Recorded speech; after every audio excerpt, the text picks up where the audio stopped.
Hey guys, this is Kimberly, and it is 12:45 p.m. Pacific Standard Time on Saturday, December 17th, 2011.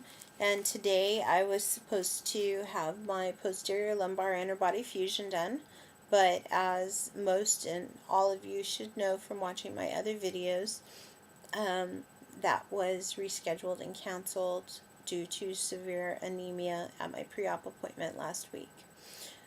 So we are looking at 4 weeks out from that surgery, for that surgery. So that will be probably, I haven't looked at the calendar, but it'll be the second Saturday in January.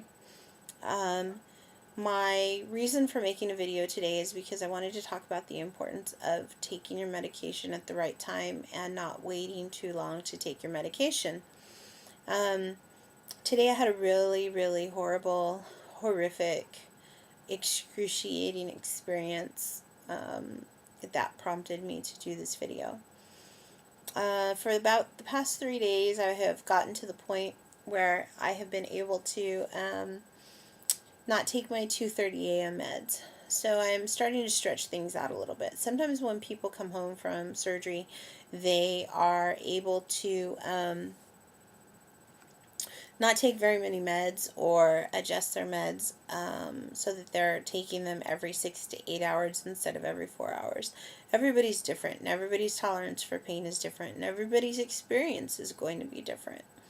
So because of the complications that I had post-op and my rehospitalization, I really suffered a setback.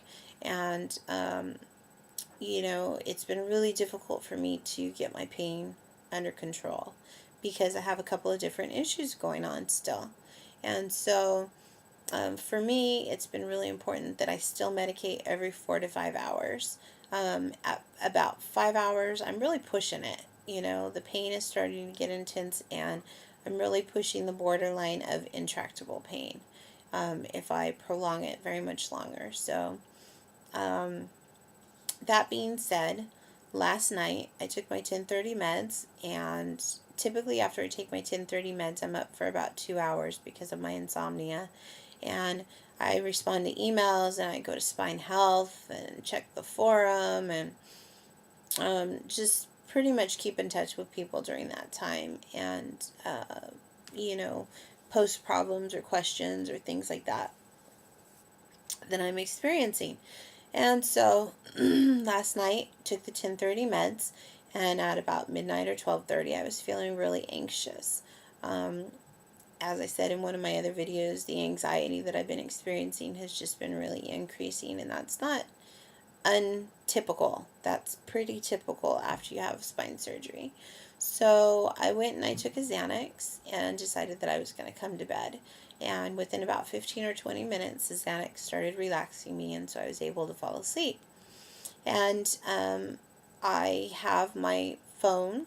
It has three alarms on it, so they are set to go off at 6:30, 6:35, and 6:40 to wake me up so that I can take my 6 a.m. meds. My 6 a.m. meds consist of 15 milligrams of Percocet and 100 milligrams of Lyrica, along with iron and Keflex, because I'm still being treated for the seroma that I had in the hematoma versus seroma that's on my spine.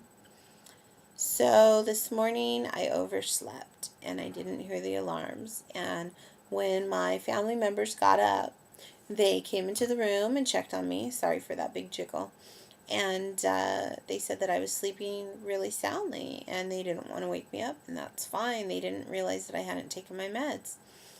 So 10:30 comes, and I woke up, and I could barely move. The pain was out of this world, excruciating. It is the worst pain I have had post-op so far. And it took all my might to turn over from my side to my back, and you better believe I couldn't even get out of this bed. I was practically screaming out in pain.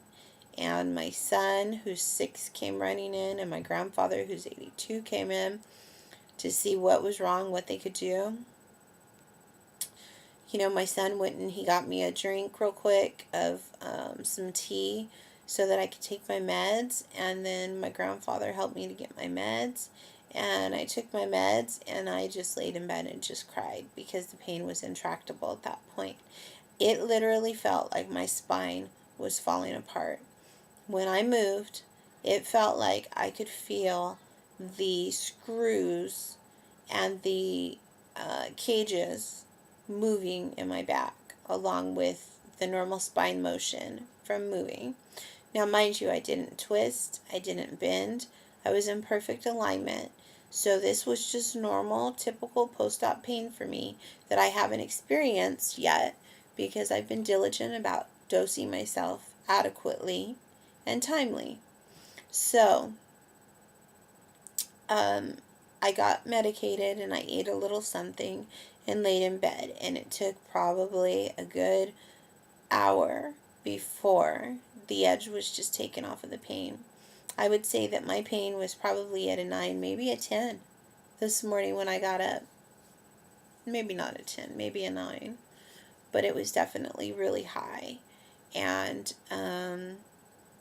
it's really hard to rate yourself with a pain score of 10 out of 10. That's like excruciating, like you're going to die of pain. So realistically, it was at least a 9. At least a 9. It was really, really bad. And I was in pain. And that is only the second time since I've come home that I have cried and been in horrible pain. And this surpassed that pain. And this surpassed the pain in the immediate post-op period. So, that being said, I just wanted to talk about the importance of not waiting to medicate yourself until you're at the point of intractable pain. I didn't have much control over what happened this morning other than the fact that I hadn't told my family members, if you don't see me up by 7 a.m., you get me up. So now we have talked about it, and they know that if they haven't seen me awake and in the house getting my medicine by 7 a.m., that they need to check and make sure that I've taken my medicine. So, the point basically is that when your pain reaches a certain point, it's called intractable pain. That means that it gets to a point where it's really difficult to manage. And my pain this morning was at that point. And now for the rest of the day, I'm going to play catch up. I am going to be trying to catch up to my level of pain with pain medicine and treat it adequately so I can get it back down to a tolerable level. Right now, it's probably about 2.5 hours post-medication, and I just went ahead and took my 10:30 a.m. meds. So those were two hours off. Sorry about that phone ringing. And anyway, so now my schedule is a little bit off. So anyway, what I really want you to know is when you come home from the hospital in your in your first post-op period, for the first few weeks, you need to be really diligent about taking your medicine timely. And that means that if it's scheduled for every 4 hours, take it every 4 hours. If it's scheduled for every 6 hours, take it every 6 hours. Now, if you feel really good and you don't think that you need it, you can push that out. But pay attention to your body and listen to your body and don't overdo it. Because if you get to the point where it's intractable pain, it's a horrible game of playing catch up, and it does not feel good. And I highly recommend that you don't get to the point to where I was at today. So I hope that you have alarms set and that you have your medications pre-set out in a safe way, and that you don't have to have an experience like I experienced this morning. So anyway, now I have a plan in place with my family members, and I suggest that you would have a plan in place with your family members too, so that they can ensure that you're medicated in the immediate post-op period. Even though I'm 4 weeks out, people recover at variable times, and everybody's experience is different. I was in the hospital for 14 days, and they say that it takes 3 days for every day that you're hospitalized to recover. That's 42 days. So I am just on the beginning edges of that journey toward feeling better. I'm almost out of time. I hope that everybody has a blessed day. Thank you for watching. And I hope that your pain is well controlled. Have a blessed day.